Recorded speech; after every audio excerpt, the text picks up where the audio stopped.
கோயில் குளம் அலைவதும் எதுக்கு அம்மாவின் பாதத்தில் கற்பூரம் கொளுத்து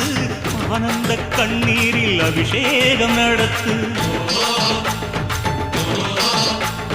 காட்டு வீரங்கெல்லாம் கொடுத்தா தாம் மதிப்பு படகாவி தூரவி எல்லாம் விழிஞ்சா தாம் மதிப்பு பணம் கொஞ்சம் இருந்தாலும் கொடுத்தா தாம் மதிப்பு நீ மகன் என்றால் உன் தாயை மதிச்சா தாம் மதிப்பு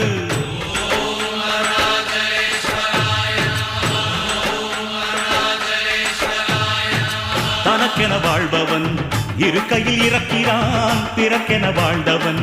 இறந்துமே இருக்கிறான் உன்னை விடவும் எனக்கு வேறு உறவு இல்லையடா என்னை என்றும் வாழ வைக்கும் தெய்வம் தெய்வம் நீயடா அதாண்டா இதாண்டா அருணாச்சலம் நான் தாண்டா அன்னை தமிழ்நாட்டு